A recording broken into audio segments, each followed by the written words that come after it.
Let's explore Git branches. Git branches are an essential part of using Git effectively. This slide gives an introduction to Git's powerful branching model. So, what exactly are Git branches? Branches are lightweight, movable pointers to commits. Consider branches as independent parallel development paths, allowing you to isolate changes from the main code base. When the work is complete, you can merge it back into the main branch. This helps in managing and organizing your code development process. Why should you use Git branches?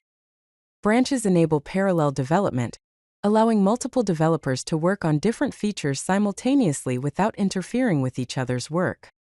This ensures isolation so that you can experiment with code changes safely. This also means that any unstable code won't affect the main code base until it is ready. Branches help in workflow organization by organizing work by features, releases, or hot fixes, and creates a structured development process. Branches also support continuous integration and continuous deployment pipelines with feature branches, development, staging, and production branches. Here are some basic Git branch commands. To list all branches, use the command git branch. This shows the local branches, and an asterisk marks the current branch. To create a new branch, use git branch feature name. This command creates a branch, but it does not switch to it. To switch to a branch, use git checkout feature name.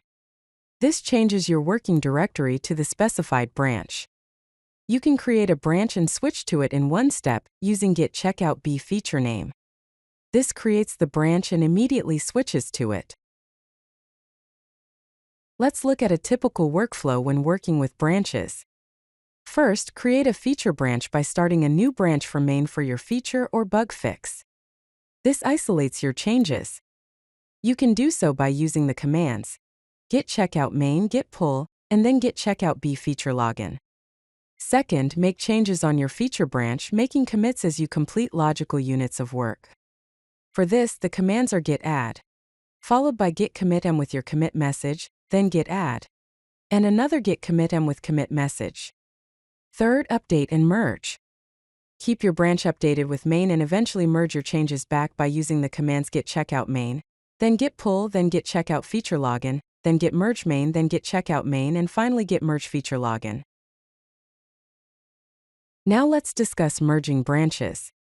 The basic merge command is git checkout main followed by git merge feature branch.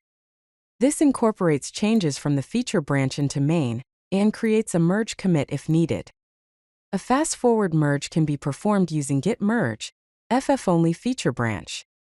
This only merges if it can be done with a fast-forward, meaning no divergent changes. To perform a no fast-forward merge, use git merge, no ff feature branch. This always creates a merge commit, even when a fast-forward is possible, preserving the branch history. Occasionally, you might encounter merge conflicts. First, identify the conflict.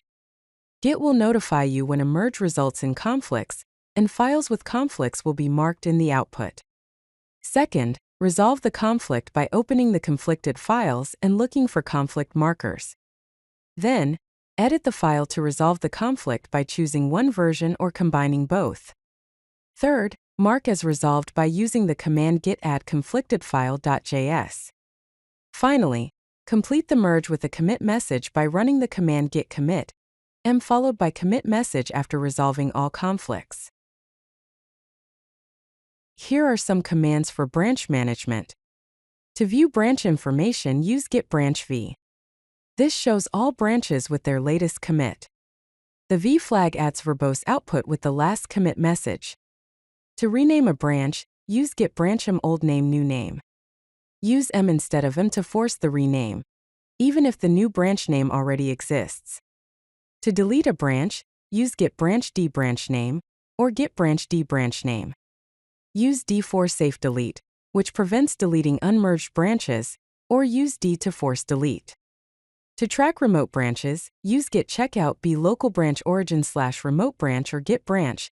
Track local branch origin / remote branch. This creates a local branch that tracks a remote branch, allowing you to push and pull changes directly. Effective branching strategies help teams collaborate and maintain clean, stable code bases. Some popular branching strategies include GitFlow, which uses main, develop, feature, release, and hotfix branches and is ideal for projects with scheduled releases. GitHub Flow is a simpler approach with just main and feature branches and is suited for continuous delivery and deployment. Trunk-based development, where developers work on short-lived feature branches or directly on main, emphasizing small, frequent commits and integrations. Finally, environment branches represent deployment environments, such as development, staging, and production, where changes flow from one environment to the next. Here are some best practices for Git branching. Use descriptive names for your branches to clearly indicate their purpose, such as feature/login, bugfix/header, or hotfix/security issue. Keep branches focused so that each branch addresses a single feature, bug fix, or concern, and avoid mixing unrelated changes. Make sure to create short-lived branches and merge feature branches quickly to minimize drift from the main branch and reduce merge conflicts. Regularly update your branches by frequently merging or rebusing from the main branch to keep your feature branch up to date. Clean up after merging by deleting branches after they have been merged to keep your repository clean and manageable. Finally, document your strategy to ensure your team understands and follows the chosen branching strategy with clear documentation. If you like this video, hit that like button and don't forget to subscribe. Visit codelucky.com for more such useful content.